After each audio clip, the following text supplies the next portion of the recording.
Hallelujah. সবাইকে বলি জয় প্রভু যিশু, জয় প্রভু যিশুকে ধন্যবাদ দিই। শুক্রবারে রাত্রিকালীন প্রার্থনা সভায় তার অনুগ্রহেতে আমরা উপস্থিত হয়েছি। আসি প্রার্থনাপূর্বক আরম্ভ করি। প্রভু যিশু, তোমার ধন্যবাদ, মহিমা, গৌরব ও প্রশংসা করি। তুমি রাজাদের রাজা, তুমি প্রভুদের প্রভু, তুমি ঈশ্বর, তুমি সদা প্রভু। ধন্যবাদ করি তোমার সমস্ত অনুগ্রহ, দয়া, করুণা, প্রেম, ভালোবাসার জন্য। ধন্যবাদ করি প্রভু যিশু, তুমি আমাদের জন্য তোমার নিজের জীবন ক্রুশে দিয়েছিলে। তোমার সেই কালভারিতে তোমার সেই রক্ত তুমি ঝরিয়েছিলে এবং তোমার সেই রক্তে তুমি আমাদের পাপকে ধৌত করেছো, পরিষ্কৃত করেছো, সূচি করেছো, পবিত্র করেছো। তোমার সেই ধার্মিকতা বস্ত্র তুমি আমাদের দিয়েছো। আমাদের সমস্ত পাপের বন্দি থেকে তুমি আমাদের মুক্ত করেছো, শয়তানের দাসত্ব থেকে তুমি আমাদের মুক্ত করেছো। সেজন্য তোমাকে ধন্যবাদ দিই। তুমি আমাদের এখনও পর্যন্ত তোমার সেই কালভারি ক্রুশের রক্ত আবরণ করে রেখেছো, ঢেকে রেখেছো। বিশ্বাস করি করোনা ভাইরাস আমাদের স্পর্শ করতে পারেনি, পারবেও না। প্রভুকে সুরক্ষিত রেখেছো, রাখবে, বিশ্বাস করি। সেজন্য তোমাকে ধন্যবাদ দিই। অন্যান্য অসুখ বিসুখের থেকেও তুমি আমাদের সুস্থতার মধ্যে রেখেছো, সেজন্য তোমাকে ধন্যবাদ দিই। আমাদের জীবনে প্রয়োজন সব তুমি দিচ্ছ, সেজন্য তোমাকে ধন্যবাদ দিই। তুমি দেবে, বিশ্বাস করি, সেজন্য তোমাকে ধন্যবাদ দিই। প্রভু, তোমার কাছ থেকে এত অনুগ্রহ দয়া পাওয়া সত্ত্বেও স্বীকার করি আমরা পাপী মানুষ। প্রভু গো, প্রত্যেকটা মুহূর্তে আমরা কথায়, কার্যে, বাক্যে, চিন্তায় পাপ করে থাকি। তার জন্য তত্ত্ব ক্ষমা চাই। তুমি তো ক্ষমাকারী ঈশ্বর, আমাদের পাপ সকল ক্ষমা করো। আর তোমাকে ধন্যবাদ দিই, এই শুক্রবারে রাত্রিকালীন প্রার্থনা সভাতে তুমি আমাদের অংশগ্রহণ করতে সাহায্য করছো, সেই জন্য তোমাকে ধন্যবাদ করি। প্রভু গো, আমরা দুর্বল, আমরা পামর, আমাদের কোনো শক্তি নেই যে নিজেদের শক্তিতে আমরা জেগে থেকে প্রার্থনা করি।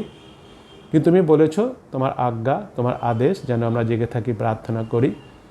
এবং সেই জন্য তুমি আমাদের দিয়েছো তোমার সেই পবিত্র আত্মা। তুমি স্বয়ং পবিত্র আত্মা হয়ে আমাদের হৃদয়ে বাস করছো, সেই জন্য তোমাকে ধন্যবাদ দিই। প্রভু যিশু, আমাদের তুমি অনুগ্রহ করো যেন আমরা নিজেরা সম্পূর্ণভাবে পবিত্র আত্মার কাছে নিজেদের সমর্পণ করে পবিত্র আত্মার পরিচালনায় পরিচালিত হই, পবিত্র আত্মার শক্তিতে শক্তিবান হই, আত্মা এবং সত্যে যেন তোমার এই প্রার্থনাতে অংশগ্রহণ করি। যেন প্রভু যিশু জেগে থেকে শেষ পর্যন্ত প্রার্থনাতে যেন নম্রভাবে বিনতি সহকারে প্রার্থনা তোমার কাছে তুলে ধরতে পারি, প্রথম থেকে শেষ পর্যন্ত। সে আশীর্বাদ করো যেন বিশ্বাসে প্রার্থনা করতে পারি যে তুমি প্রার্থনা শ্রবণকারী ঈশ্বর, তুমি প্রার্থনা শুনবে এবং তুমি প্রার্থনা উত্তরদাতা ঈশ্বর। তুমি আমাদের প্রার্থনা উত্তর দিয়েছো, উত্তর দিচ্ছ, উত্তর দেবে। সেই বিশ্বাসের জন্য আমরা প্রার্থনায় অংশগ্রহণ করতে পারি এবং যে বাক্য আমরা শুনবো প্রভু গো, সেই বাক্যের অর্থ বুঝতে তুমি আমাদের সাহায্য করো। আমাকে বিশেষ করে তুমি আশীর্বাদ করো, তোমার হাত আমার মুখে স্পর্শ করো, পবিত্র আত্মার মাধ্যমে তোমার বাক্যের ব্যাখ্যা আমাকে দিয়ে করিয়ে নাও এবং শ্রোতা আমরা সবাই যেন বাক্যকে বিশ্বাস করতে পারি, বাক্যে যেন বাধ্য হতে পারি। প্রভু গো, বাক্য আমাদের যেভাবে জীবনযাপন করতে বলবে যেন বাধ্য হয়ে ঠিক সেইভাবে আমরা জীবনযাপন করি এবং দিন দিন যেন আমরা আধ্যাত্মিক জীবনে পরিপক্ক হই, যেন আধ্যাত্মিক জীবনে আমরা বৃদ্ধি পাই, পরিপক্ক বিশ্বাসী যেন হতে পারি। দিন দিন যেন যিশু আমরা তোমার মতো হতে পারি, পুরাতন বিষয়গুলোকে যেন আমরা ত্যাগ করতে পারি।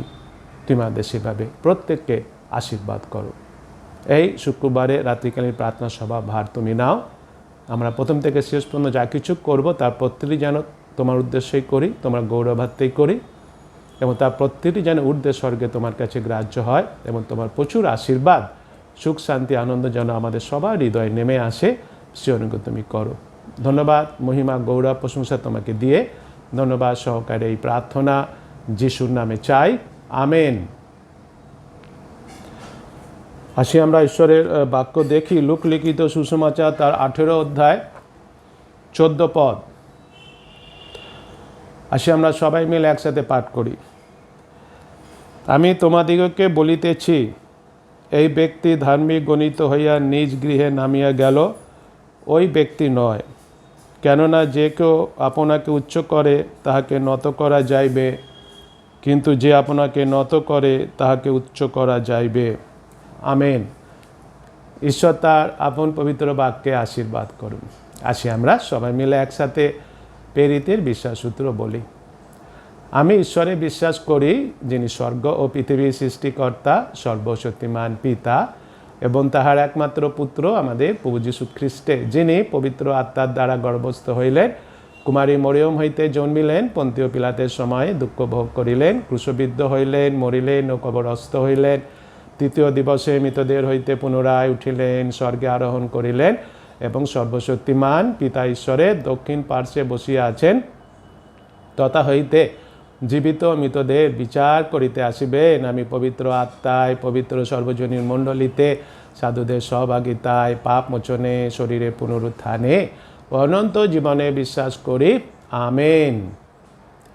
হালেলুয়া। এটার বলি সবাইকে জয় প্রভু যিশুর জয়। প্রভু যিশুকে ধন্যবাদ দিই। আমরা শুক্রবার রাত্রিকালীর প্রার্থনা সভাতে অংশগ্রহণ করতে পারছি, ঈশ্বরের বাক্য পড়েছি। প্রভু যিশু যখন এই পৃথিবীতে ছিলেন তখন তিনি দৃষ্টান্তটি দিয়েছিলেন, এবং এই দৃষ্টান্তটি যখন দিয়েছিলেন আমরা সেই দৃষ্টান্ত দেখি, সেই 9 পদ থেকে সেই দৃষ্টান্ত আরম্ভ হয়েছে, এবং সেই দৃষ্টান্তের হেডিংয়ে লেখা আছে পাপ ক্ষমা বিষয় শিক্ষা। এবং এই দৃষ্টান্ত তিনি দিয়েছিলেন একজন ফরিসি এবং একজন করেগাই প্রার্থনার বিষয়ে তিনি এখানে উল্লেখ করেছেন, এবং পাপ ক্ষমা পাওয়ার বিষয়ে তিনি এখানে উল্লেখ করেছেন। 14 পদটা শুধু যদি আমরা পড়েছি, কিন্তু এই দৃষ্টান্তটা আরম্ভ হয়েছে 9 পদ থেকে। আসি এখান থেকে যে শিক্ষাটা আমরা পাই, আমরা কিছুটা সময় আলোচনা করি এবং তারপরে আমরা আমাদের সেই প্রার্থনায় অংশগ্রহণ করব। বাক্য নিয়ে আলোচনা করার পূর্বে আমি প্রার্থনা করি। প্রভু যিশু, তোমাকে ধন্যবাদ দিই, তোমার মুখ নির্গত বাক্য তাই পবিত্র শাস্ত্রে লিখিত আছে, সেটা আজকে পাঠের মাধ্যমে আমরা শ্রবণ করেছি, আশীর্বাদ পেয়েছি। এখন এই বাক্যের সঠিক অর্থ আমাদের বুঝতে সাহায্য করো। বিশেষ করে আমাকে তুমি সাহায্য করো, তোমার হাত আমার মুখে স্পর্শ করো, কারণ আমার কোনো যোগ্যতা নেই তোমার এই বাক্যের সঠিক ব্যাখ্যা করা। তুমি না আমাকে দিয়ে করালে, তুমি আমাকে দিয়ে করিয়ে নাও পবিত্র আত্মার মাধ্যমে, এবং আমি এবং শ্রোতা আমরা সবাই যেন বুঝতে পারি, বিশ্বাস করতে পারি, বিশেষ করে যেন বাধ্য হতে পারি, বাক্যকে যেন আমাদের জীবনে আমরা ব্যবহার করতে পারি এবং তোমার প্রচুর আশীর্বাদ পাই, পাপের ক্ষমা যেন পেতে পারি, সে অনুগ্রহ তুমি করো। ধন্যবাদ সহকারে এই প্রার্থনা যিশুর নামে চাই, আমেন। এই যে দৃষ্টান্ত, এটা একটা দৃষ্টান্ত যিশু দিয়েছিলেন। যিশু এই যে দৃষ্টান্তটি বলেছেন, এটা তিনি ফরিসিদের উদ্দেশ্যেই বলেছেন, এতে কিন্তু কোনো সন্দেহ থাকার কারণ নেই, কেননা সেটা আমরা এখানে পড়লে বুঝতে পারছি। আবার যিশুর এই দৃষ্টান্তটি তাদের জন্য যারা নিজেরাই নিজেদের উপরে নির্ভর করে, যারা নিজেরাই নিজেদের শুধু নিজেদেরই খুব মূল্যবান বলে মনে করে, আর অন্যদের কোনো মূল্য দেয় না, কিংবা মনে করে তাদের ধারণায় যে অন্যদের কোনো মূল্য নাই, খালি নিজেদেরই মূল্য আছে। এই যিশুর এই দৃষ্টান্তটি কিছুই অতিরঞ্জিত নয়, যে যিশু খুব অতিরঞ্জিত করে এই দৃষ্টান্তটি দিয়েছে তা কিন্তু নয়, বরং সেই সময়ে যিশু যখন এই দৃষ্টান্তটা দিয়েছিলেন, সেই সময়ে ফরিসিদের যে ভুল ধারণা ছিল তার সত্য একটা পিকচার, একটা ছবি যিশু তুলে ধরেছেন এই দৃষ্টান্তে, এতে কোনো সন্দেহ নেই। এবং আজকে যারা আমরা এটা পড়ছি, যারা শুনছি, আসি আমরা নিজেরাও বোঝার চেষ্টা করি এই দৃষ্টান্তের মাধ্যমে আজকের এই দৃষ্টান্তটা যিশু কাদের সম্বন্ধে বলছেন। হতে পারে আজকের এই দৃষ্টান্তটা যিশু আমাকে বলছেন, হতে পারে এই যে দৃষ্টান্ত আমরা দেখতে পাচ্ছি ফরিসি এবং করগ্রাহী দুইজনের কথা এখানে বলা হয়েছে। আসি এখন আমরা নিজেরা নিজেদের সম্বন্ধে চিন্তা করব, আজকের আমি কোন পর্যায়ে আছি। আমি কি সেই ফরিসির মতো আছি, নাকি আমি সেই করগ্রাহীর মতো আছি? কেননা এই বাক্য যখন আজকের আমরা পড়ছি, ইনক্লুডিং মি, আমি সমেত, ঈশ্বর নিশ্চয় আমাদের কিছু বার্তা দিতে চাইছেন, বোঝাতে চাইছেন আমি আজকের কোন পর্যায়ে আছি এবং কি আমার পরিবর্তনের দরকার আছে, কি আমার সংশোধন করার দরকার আছে। এই যে দৃষ্টান্ত, প্রথমে আমরা দেখি যে এই দৃষ্টান্তটিতে আমরা কি দেখতে পাই। আমরা যেটা দেখতে পাই দৃষ্টান্তটিতে, আমরা দেখতে পাই 2 men, 2জন মানুষ, 2 prayers, 2টো প্রার্থনা, 2 results, 2টো ফলাফল। সেই নিয়ে আলোচনা করি। প্রথমে দেখি 2 men, 2জন মানুষ। এই যে এখানে আমরা পড়েছি যদিও 14 পদ, কিন্তু 10 পদে সেই কথা লেখা আছে। তোমার 9 পদটা পড়ি। যাহারা আপনাদের উপরে বিশ্বাস রাখিত মনে করিত যে তাহারাই ধার্মিক এবং অন্য সকলকে হেয়জ্ঞান করিত, এমন কয়েকজনকে তিনি এই দৃষ্টান্ত কহিলেন। এবং তারপরে 10 পদে দেখি 2 ব্যক্তি প্রার্থনা করিবার জন্য ধর্মধামে গেল, একজন ফরিসি আর একজন করগ্রাহী। এখানে দেখতে পাচ্ছি পরিষ্কারভাবে লেখা আছে দুই ব্যক্তি তারা মন্দিরে ধর্মদামে, এই যে মন্দির, এই যে ধর্মদামে মানুষেরা যেত, কেন যেত মানুষেরা? বলি উৎসর্গ করতে, শিক্ষা নিতে সেখানে যেত। সঙ্গে সঙ্গে কিন্তু তারা কি করতে যেত? ব্যক্তিগত প্রার্থনা করতেও তারা আসতো এই মন্দিরে, এই ধর্মধামে। এবং সেটা আমরা দেখতে পাই ফরিসি মন্দিরে প্রবেশ করেছে কি করার জন্য? প্রার্থনা করার জন্য। করগ্রাহীও প্রবেশ করেছে ঠিক সেই উদ্দেশ্যে, কি করতে? প্রার্থনা করতে। এই দুজন, হয়তো আরও অন্যরা সেখানে ছিল কি ছিল না সেটা নিয়ে আলোচনা করার বিষয় নয়। যিশু যে দৃষ্টান্তটা দিয়েছেন সেই দৃষ্টান্তে আমরা দেখতে পাচ্ছি এই দুজনের কথা তিনি উল্লেখ করেছেন দৃষ্টান্ততে। এবং সেই জন্য এই দৃষ্টান্ততে আমরা দেখতে পাই যে দুজনেই গেছে একটি উদ্দেশ্য নিয়ে, দুজনের উদ্দেশ্য একই। সেই উদ্দেশ্যটা কি? তারা সেখানে গেছে এবং মন্দিরের যে উদ্দেশ্যে যায়, অনেকগুলো উদ্দেশ্য আছে, তার মধ্যে একটা উদ্দেশ্য হচ্ছে ব্যক্তিগত প্রার্থনা তুলে ধরতে, এবং তারা সেখানে প্রবেশ করেছিল ব্যক্তিগত প্রার্থনা তুলে ধরতে। এই যে দুজন প্রার্থনা করার জন্য যেখানে মন্দিরের মধ্যে তো প্রবেশ করেছে, এবং মন্দিরের মধ্যে প্রবেশ করে যেখানে দাঁড়াচ্ছে, যেখানে দাঁড়িয়ে প্রার্থনা করেছে, এই যে এক্স্যাক্টলি সেইভাবে উল্লেখ করা যদিও নেই, কিন্তু আমরা 13 পদটা যদি দেখি, 13 পদটা দেখলে আমরা বুঝতে পারবো যে ফরিসি কোথায় দাঁড়িয়েছিল এবং করগ্রাহী কোথায় দাঁড়িয়েছিল। যদি আমরা 13 পদটা দেখে লেখা আছে, কিন্তু করগ্রাহী দূরে দাঁড়াইয়া স্বর্গের দিকে, দূরে, অর্থাৎ করগ্রাহী যখন করগ্রাহীর সম্বন্ধে বলছে করগ্রাহী দূরে দাঁড়িয়েছিল, তাহলে ফরিসি নিশ্চয়ই খুবই সামনের দিকে ছিল এবং করগ্রাহী পেছনের দিকে ছিল। কেননা এই যে ফরিসিদের সম্বন্ধে প্রভু যীশু খ্রিস্ট তিনি বলেছেন, যদি আমরা দেখি লুক লিখিত সুসমাচার তার 20 অধ্যায় 46 পদে বলছে, তিনি এইভাবে লিখছেন যে 45 পদ থেকে পড়ি, পরে তিনি সকল লোকের কর্ণগোচরে আপন শিষ্যদিগকে কহিলেন, কি কহিলেন? অধ্যাপকগণ হইতে সাবধান, তাহারা লম্বা লম্বা কাপড় পরিয়া বেড়াইতে চায় এবং হাট বাজারে লোকদের মঙ্গলবার সমাজ গৃহে প্রধান প্রধান আসন এবং ভোজে প্রধান প্রধান স্থান ভালোবাসে। অর্থাৎ দেখতে পাচ্ছি কি এখানে যে এরা কি করতে চাইতো? এরা সবসময় প্রধান আসনেই তারা বসতে চাইতো, সম্মুখে দাঁড়াতে চাইতো। দেখলাম আমরা এই দুটো মানুষ দেখলাম, 2 men, একজন হচ্ছে ফরিসি, একজন হচ্ছে করগ্রাহী, এবং তারা মন্দিরে দুজনই গেছে এবং তাদের উদ্দেশ্য কি? প্রার্থনা করা। অর্থাৎ তাদের দ্বিতীয় হচ্ছে 2 prayers, দুটো প্রার্থনা। এবং দুটো প্রার্থনার মধ্যে আমরা সেই 11 এবং 12 পদে দেখছি সেই প্রার্থনার কথা এখানে লেখা আছে। 11 পদটা পড়ি, ফরিসি দাঁড়াইয়া আপনা আপনি এইরূপ প্রার্থনা করিল, হে ঈশ্বর। ফরিসি প্রার্থনা শুনি আমরা, হে ঈশ্বর, আমি তোমার ধন্যবাদ করি যে আমি অন্য সকল লোকের উপদ্রবী, অন্যায় ও ব্যভিচারীদের মতো কিংবা ওই করগ্রাহীর মতো নহি। এটা প্রার্থনা করছে ফরিসি। 12 পদে বলছে, আমি সপ্তাহের মধ্যে 2 বার উপবাস করি, সপ্তম আয়ে 10 দান করি। ফরিসি প্রার্থনা। করগ্রাহী প্রার্থনা, কিন্তু করগ্রাহী দূরে দাঁড়াইয়া স্বর্গের দিকে চক্ষু তুলিত সাহস পাইল না, বরং সে বক্ষে করঘাত করিতে করিতে কহিল, ঈশ্বর, আমার প্রতি, এই পাপীর প্রতি দয়া করুন। এই যে আমরা দেখলাম 11 থেকে 12 পদে আমরা কার প্রার্থনা শুনছি? ফরিসি প্রার্থনা। ভালো করে এই 11 পদ 12 পদ দেখবো আমরা যে ফরিসি কি প্রার্থনা ঈশ্বরের কাছে করছে।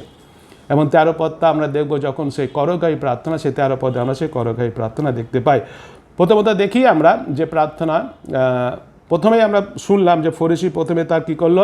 মন্দিরে প্রবেশ করলো, মন্দিরে প্রবেশ করে তার সেই জায়গাতে গিয়ে দাঁড়ালো এবং নিজের জায়গায় দাঁড়িয়ে সে হাত ও চোখ কী করলো? উপর দিকে তুলে প্রার্থনা করছে। এটাই স্বাভাবিক। এটা জাস্ট আমরা চোখ বন্ধ করে একটা চিত্র দেখনি, দৃষ্টান্ত দেটা তো, যেন সিনেমার মতো সিনেমায় দেখছি যে ফরিসি ঢুকেছে, স্বাভাবিক এটা। ফরিসি ঢুকে সে সামনে একদম চলে গেছে, সামনের দিকে একদম চলে গিয়ে উপর দিকে সে হাত তুলেছে, উপর দিকে সে চোখ রেখে কী করছে? সে প্রার্থনা করছে। যদিও আমি প্রথমেই বলে নিয়েছি যে এক্স্যাক্টলি সেই ফরিসি কোথায় গিয়ে দাঁড়িয়েছিল সেই বিষয় এখানে উল্লেখ করা যদিও নেই, কিন্তু 13 পদ থেকে আমরা বুঝতে পারি, যেহেতু 13 পদে বলছে সেই করগ্রাহী অনেক দূরে দাঁড়িয়েছিল, সেই 13 পদে সেই কথা বলা হচ্ছে যে সে কী করেছিল? সে অনেক দূরে সে দাঁড়িয়েছিল। কিন্তু আমরা এখানে দেখতে পাচ্ছি সেই হিসাবে যদি আমরা চিন্তা করি, তাহলে আমরা চিন্তা করতে পারবো যে নিশ্চয়ই ফরিসি কী করেছিল? যে পবিত্র স্থানটা, সে মন্দিরের মধ্যে যে পবিত্র স্থান, স্যাংচুরি যেটা, নিশ্চয়ই তার খুব কাছে সে দাঁড়িয়েছিল। তারপর আমরা কি দেখি? এটা প্রথমত গেল তার পজিশন, কোথায় দাঁড়িয়েছে, কিভাবে দাঁড়িয়েছে, কি করছে, না তার পজিশনটা আমরা দেখলাম প্রার্থনার প্রথম বিষয়। দ্বিতীয় বিষয় দেখি কি প্রার্থনায় ফরিসি কাকে সম্বোধন করছেন, টু হুম হি ওয়াজ অ্যাড্রেসিং, কাকে তিনি সম্বোধন করছেন প্রার্থনা। যদি আমরা দেখি, হ্যাঁ নিশ্চয়ই, প্রথমত আমরা যদি দেখি দেব আউটওয়ার্ডলি, বাহ্যিকভাবে বাইরের দিক থেকে ফরিসি ঈশ্বরকে সম্বোধন করছেন, ঈশ্বরকে অ্যাড্রেস করেছেন। কারণ তিনি বলছেন, কে বলছেন এখানে, বলছেন না হে ঈশ্বর, তাই না, প্রথমে তিনি হে ঈশ্বর বলেছেন। কিন্তু যদি আমরা ভালো করে এটা দেখি, প্রার্থনাটা যখন সে করছে ইনওয়ার্ডলি, অর্থাৎ তার মনের ভিতরে, ও অ্যাকচুয়ালি আসলে এই ফরিসি নিজেই নিজের সঙ্গে কথা বলছেন প্রার্থনায়, নিজের সাথে কথা বলছেন। কেননা আমার এই যে প্রার্থনার বিষয়টা দেখলাম, এই প্রার্থনার বিষয় দেখতে পাচ্ছি কেবলমাত্র একবারই ঈশ্বর বলেছেন, কেবলমাত্র একবারে ঈশ্বর বলে সম্বোধন করেছেন, আর তারপর একবারের জন্য ঈশ্বর বলেননি।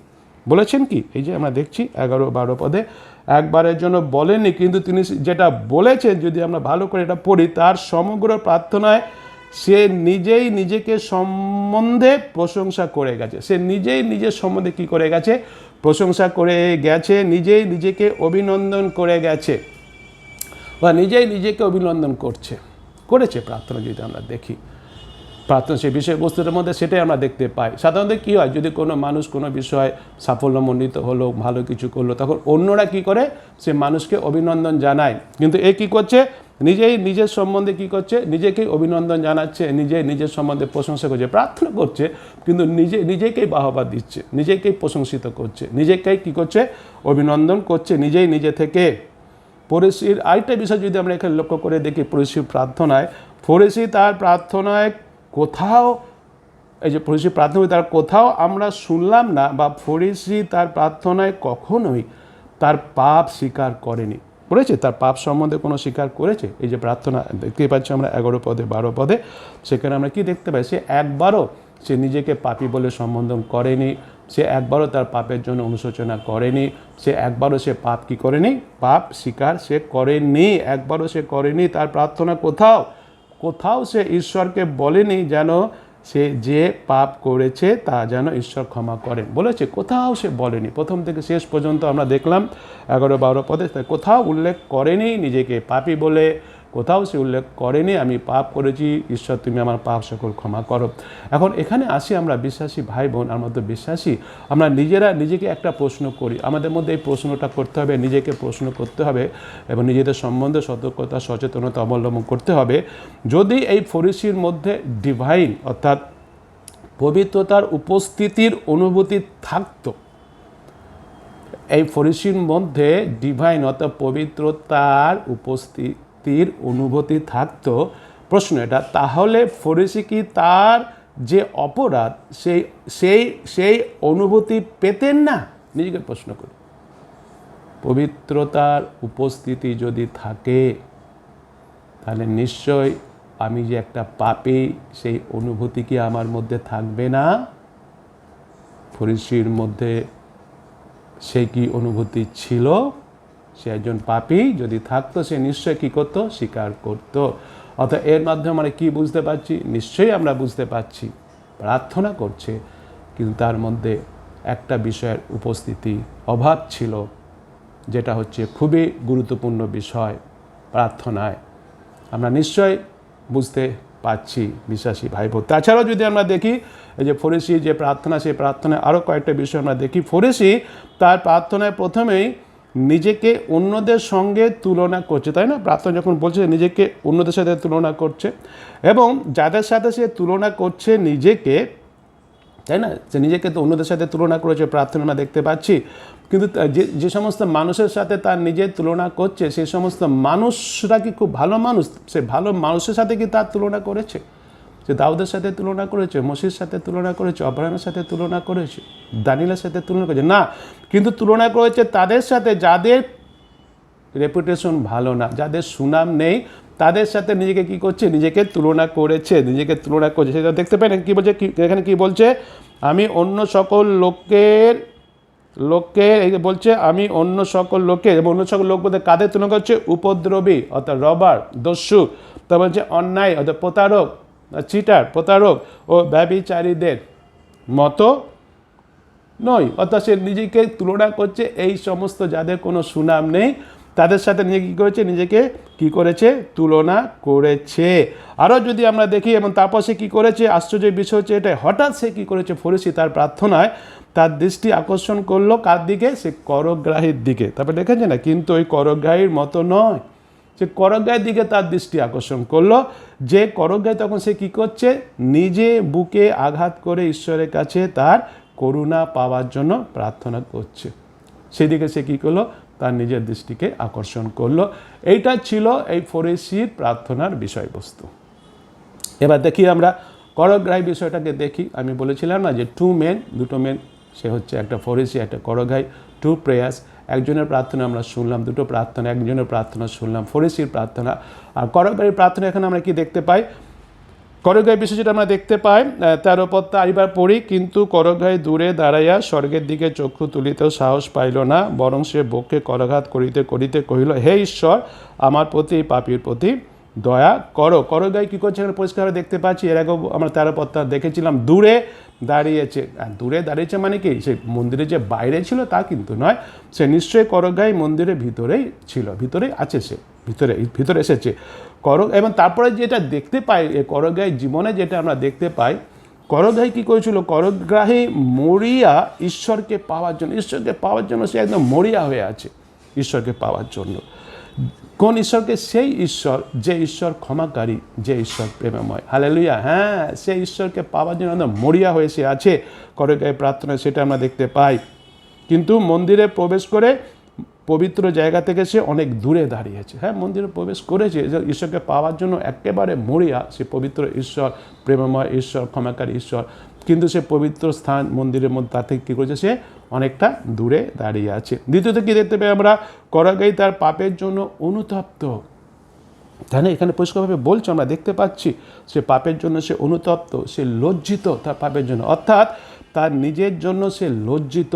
আর সেই জন্য সে তার চোখ সে তুলতে পারছে না। চোখ না তুলেই তার চোখ কী করেছে, তার চোখ সে নিচের দিকে রেখেছে। সে কথা এখানে বলছে, করগ্রাহী দূরে দাঁড়িয়ে, হ্যাঁ, স্বর্গের দিকে চক্ষু তুলেতেই সাহস পাইল না। সে চোখ তার নিচের দিকে রেখে দাঁড়িয়ে সে কী করছে, সে প্রার্থনা করছে। সে এতই তার পাপের জন্য সে অনুতপ্ত, এতই তার পাপের জন্য সে নিজে থেকে এতই সে লজ্জিত। এবং তারপরে আমরা একটা বিষয়কেই দেখি, করগ্রাহী তার নিজের বুকে আঘাত করতে করতে নিজের দোষ স্বীকার করছে। সে কথা এখানে লেখা আছে না, দূরে দাঁড়িয়ে কি করছে, সে নিজের বক্ষে করঘাত করিতে করিতে, নিজের বক্ষে কি করছে, আঘাত করছে। করঘাত করতে করতে সে করছে, নিজের দোষ স্বীকার করছে, এবং সে কী করছে, সেইভাবে প্রার্থনা করছে।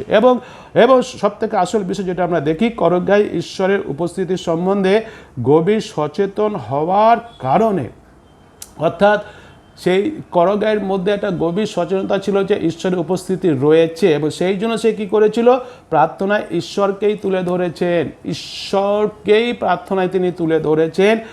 আর অন্তর থেকে চিৎকার করে, ক্রন্দন সহকারে প্রার্থনায় বলছে, তাই না, অন্তর থেকে ক্রন্দন সহকারে চিৎকার করে সে প্রার্থনা করে কি বলছে, হে ঈশ্বর, আমার প্রতি এই পাপীর প্রতি দয়া করুন। হালেলুয়া।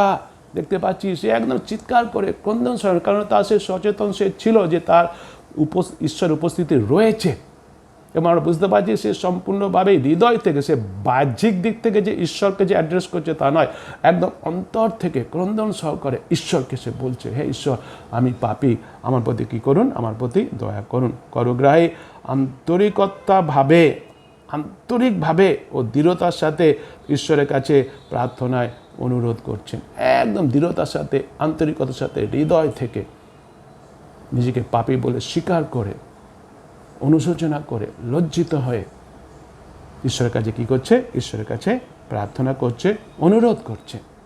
করগ্রাহী ক্ষুধার্ত ও তৃষ্ণার্ত, যাতে ঈশ্বরের ক্রোধ দূর হয় আর ঈশ্বরের অনুগ্রহ ও আশীর্বাদ লাভ করে। হ্যাঁ, সেই জন্য সে ক্ষুধার্ত, সেজন্য সে তৃষ্ণার্ত, যেন তার উপর থেকে সে ঈশ্বরের ক্রোধ দূর হয়ে যায়, এবং যেন তার মাধ্যমে সে কী পায়, ঈশ্বরের অনুগ্রহ ও ঈশ্বরের আশীর্বাদ লাভ করে। এই ছিল করগ্রাহী প্রার্থনা। দেখলাম ফরিসিরও প্রার্থনা, করগ্রাহীও প্রার্থনা, এবং তারপরে 2 রেজাল্টস, দুটো ফলাফল। সে দুটো ফলাফল আমরা কি দেখলাম, যেটা আমরা 14 পদে পড়েছি। এই ফলাফলে কি দেখতে পাই, করগ্রাহী ধার্মিক গণিত হয়ে বাড়ি ফিরে গেলেন। হ্যাঁ, হালেলুয়া। সে ধার্মিক গণিত, সে নিজেকে পাপী বলে স্বীকার করলো, অন্তর থেকে সে স্বীকার করলো, সে লজ্জিত হলো এবং ঈশ্বরের ক্ষমা সে পেল, সে ধার্মিক হয়ে ফিরে গেল। যিশু বলছেন যে আমি তোমাদেরকে বলিতেছি, এই ব্যক্তি ধার্মিক গণিত হইয়া নিজ গিয়ে নামে গেল। যিশু বলছে ধার্মিক গণিত হয়ে, ধার্মিক হলো, ধার্মিক হয়ে পাপ, ধার্মিক হলো মানে কি, তার সমস্ত পাপ কি হলো, তার সমস্ত পাপ ক্ষমা পেল, করগ্রাহী সব পাপ মুছে গেল। যদি আমরা দেখি গীতসংহিতা তার 51 অধ্যায়, দেখি তো গীতসংহিতা 51 অধ্যায় আমরা দেখি,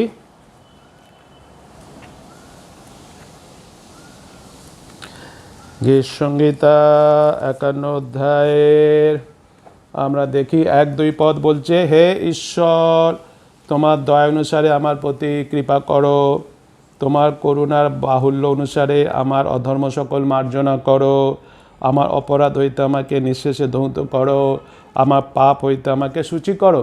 এই ছিল দাউদের প্রার্থনা। সেই একই প্রার্থনা আমরা দেখতে পাই করগ্রাহী ঈশ্বরের কাছে করেছিলেন, এবং তার মাধ্যমে নিশ্চয়ই বুঝতে পারি তার সব পাপ কি হলো, তার সব পাপ মুছে গেল, করগ্রাহী সব পাপ সরে গেল, সব পাপ রিমুভড হয়ে গেল। সেই কথাই বলে গীতসংহিতা। যদি আমরা দেখি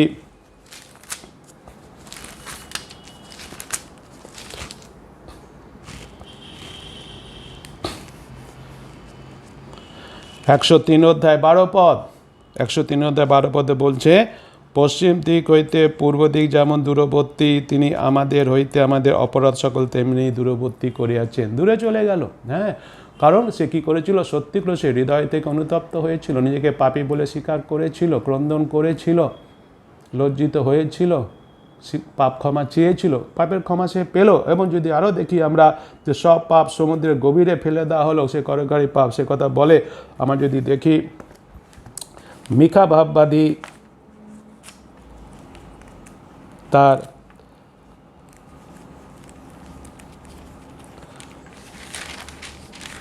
7 অধ্যায় 19 পদ বলছে, তিনি ফিরিয়ে আমাদের প্রতি করুণা করিবেন, তিনি আমাদের অপরাধ সকল পদতলে মর্দিত করিবেন। হ্যাঁ, তুমি আপন লোকদের সমস্ত পাপ সমুদ্রের অগাধ জলে নিক্ষেপ করিবে। Amen, hallelujah. সেটা আমরা দেখতে পেলাম, সেটাই ঘটলো কার জীবনে, এই করগ্রাহী জীবনে সেটাই ঘটেছিল। এখন আমরা দেখতে পাচ্ছি তারপরে যে বিষয়টা, ঘটনা যদি আমরা দেখি, চিত্র দেখছি আমরা, করগ্রাহী এখন কি করছে, বাড়ি ফিরে যাচ্ছে। প্রার্থনা করার পরে সে বাড়ি ফিরে যাচ্ছে। যখন সে বাড়ি ফিরে যাচ্ছে, সে ধার্মিক গণিত হয়ে বাড়ি ফিরে যাচ্ছে। অর্থাৎ তার হৃদয়ে যে ঝড় ছিল, তার হৃদয়ে যে বোঝা ছিল, তা সব কি হয়ে গেল, তা সব সরে গেল। এই যে হৃদয় যে ঝড়, সে ঝড় শান্ত হয়ে গেল। যে বোঝা ছিল, ভারী ছিল, সেটা সব বেরিয়ে গিয়ে শান্তি হলো। হৃদয় সান্ত্বনা পেল, হৃদয় শান্ত হলো, হৃদয়ে শান্তি পেল। কারণটা কি? কারণ করগ্রাহী কী করেছিল, গভীরভাবে সে নিশ্চিত যে ঈশ্বরের ক্ষমা সে পেয়েছে। কারণটা কি? কেন সে ঈশ্বরের ক্ষমা পেয়েছে, সেই সম্বন্ধে সে গভীরভাবে নিশ্চিত। কারণটা কি? নিজেকে নত করেছিল, তাই না? সে নিজেকে নত করেছিল। এবং আজকে আমরা সেই 14 পদে একদম শেষে সেটাই আমরা দেখতে পাই। যীশুখ্রিস্ট সেই কথা বলেছেন। 18 অধ্যায় আমরা দেখলাম 14 পদে বলছে যে সে বলছে যে আমি তোমাদেরকে বলে দিচ্ছি, এই ব্যক্তি ধার্মিক গণিত হয়ে নিজ গিয়ে নামিয়ে গেল। ওই ব্যক্তি নেই, কেননা যে কেউ আপনাকে উচ্চ করে তাকে নত করা যাবে, কিন্তু যে আপনাকে নত করে তাকে উচ্চ করা যাইবে। অর্থাৎ সে নিজেকে কী করেছিল, নত করেছিল, নম্র করেছিল, পাপী বলে স্বীকার করেছিল, পাপ স্বীকার করেছিল, অনুশোচনা করেছিল, লজ্জিত হয়েছিল, ঈশ্বরের দিকে, স্বর্গের দিকে মুখ তুলে তাকাবার তার সেই ছিল না। সে এত নিজেকে ছোট করেছিল, নত করেছিল, এবং যার জন্য সে কী পেয়েছিল, সে ঈশ্বরের ক্ষমা পেয়েছিল, হৃদয়ে সে শান্তি পেয়েছিল, হৃদয় শান্ত হয়ে গেছিল, আনন্দ পেয়েছিল, এবং সেইভাবে সে আনন্দ সহকারে সে কী করেছিল, বাড়ি ফিরে গেছিল। ফরিসীও বাড়ি ফিরে যাচ্ছে, কিন্তু দুঃখের বিষয়, শূন্য হাতে। কেন শূন্য হাতে? নিশ্চয়ই আমরা বুঝতে পেরেছি। এখন এর থেকে আসি আমরা, আর বেশি কিছু আমি বলবো না, নিজেরা এর থেকে আমরা শিক্ষা নিই। নিশ্চয়ই আমরা বুঝতে পেরেছি। আমি আজকের এই বাক্যের মাধ্যমে নিজেকে কার সাথে তুলনা করছি? আমি কি নিজেকে প্রশ্ন করি, আমি কি নিজেকে বুঝতে পারছি এই দৃষ্টান্ত অনুসারে আমি এখনও ফরিসির মতো আছি? তাহলে নিশ্চয় আমার এখনও সময় আছে, আশা আছে পরিবর্তিত হই। সেই জন্য আমরা বুঝতে পারছি বিশ্বাসী ভাই বোনেরা, প্রার্থনা করতে আমরা এসেছি, আমরা করগাঁয়ের প্রার্থনার চরিত্রটা আমরা দেখি এবং করগাঁয়ে যেভাবে যে মানসিকতা নিয়ে প্রার্থনা করেছিল, নিজেকে নত করেছিল, নম্র করেছিল, অনুশোচনা করেছিল, অনুতপ্ত হয়েছিল, লজ্জিত বোধ করেছিল, স্বীকার করেছিল। যদি আমাদের মধ্যে এখনও আমরা কেউ নিজেকে মনে করে থাকি সেই ফরিসির মতো আমরা এখনও রয়ে গেছি, যদি আমি নিজেকে মনে করি যে আমি সেই ফরিসির মতো এখনও নিজের সম্বন্ধে প্রশংসা করে যাচ্ছি, নিজেকে অভিনন্দন করে যাচ্ছি, প্রার্থনা আমি অন্যদের সাথে নিজে কম্পেয়ার করছি এবং নিজেকে খুব উচ্চকিত করছি, যদি এই স্বভাব আমার মধ্যে এখনও থাকে, আশা আছে, এখনও প্রত্যাশা আছে। কেন যিশু আজকে বাক্য আমাদের দিয়েছেন? এই জন্য তিনি আমাদের ভালোবাসেন, তিনি আমাদের প্রেম করেন, কিন্তু আমাদের কী করতে হবে? আমাদের সঠিকভাবে সঠিক মানসিকতা নিয়ে তার কাছে কী করতে হবে? প্রার্থনা করতে হবে। যেন আমরা করগাঁয়ের প্রার্থনাকেই অনুসরণ করি এবং সেইভাবে আমাদের শুক্রবার রাত্রিকালীন প্রার্থনা সভাতে অংশগ্রহণ করি এবং ঈশ্বরের আশীর্বাদ পাই। ঈশ্বর আমাদের সবাইকে আশীর্বাদ করুন। প্রার্থনা করি। হালেলুয়া। প্রভু যিশু, তোমার ধন্যবাদ, মহিমা, গৌরব, তোমার প্রশংসা করি। তোমাকে ধন্যবাদ দিই, তুমি এই পৃথিবীতে থাকাকালীন নানারকমভাবে তুমি অনেক শিক্ষা দিয়েছো, উপদেশ দিয়েছো এবং দৃষ্টান্ত সহকারে সেগুলো বলেছো। তাদের মধ্যে থেকে একটা দৃষ্টান্ত আজকে আমরা শুনলাম, সেই ফরিসি এবং করগাঁয়ের প্রার্থনার বিষয়ে, পাপ ক্ষমা পাওয়ার বিষয়ে। প্রভু গো, আমরা এখন শুক্রবারে রাত্রিকালীন প্রার্থনা সভা করতে চলেছি। প্রভু যিশু, আমাদের তুমি সুন্দর একটা দৃষ্টান্ত দেখিয়েছো, আমাদের বলে দিলে তুমি আমাদের ভালোবাসো, প্রেম করো, বলে দিলে যে আমাদের ঠিক কার মানসিকতা কীরকম মানসিকতা নিয়ে আমাদের তোমার কাছে প্রার্থনা করতে হবে। তুমি আমাদের বলেছো যেন আমরা নিজেদের নত করি, নর্ম করি। আশীর্বাদ করো প্রত্যেকে, যতজন আমরা তাই প্রার্থনা শাসন করছি, আমিও যদি আমার মধ্যে সেই এখনও ফরিসির মতো স্বভাব থেকে থাকে, তুমি আমাকে ক্ষমা করো। আশীর্বাদ কর যে করগাঁয়ের মতো আমি নম্র হয়ে নিজেকে নত করে আমরা সবাই জানে প্রার্থনাতে অংশগ্রহণ করি বিশ্বাসে যে তুমি আমাদের প্রার্থনা শুনবে, উত্তর দেবে, আমাদের পাপ সকল ক্ষমা করবে।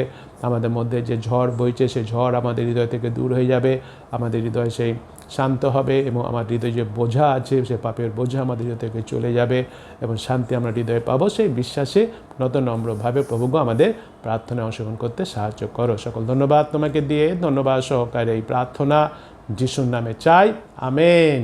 আজকে আমরা মণ্ডলী বিশ্বাসী ভাই বোনেরা এখন একটা পর একটা আমরা ভয়েস রেকর্ডিংয়ে প্রার্থনা পাঠাই, তাতে আমরা অংশগ্রহণ করি প্রথম থেকে শেষ পর্যন্ত। ঈশ্বরের আশীর্বাদ পাই। জয় প্রভু যিশুর জয়।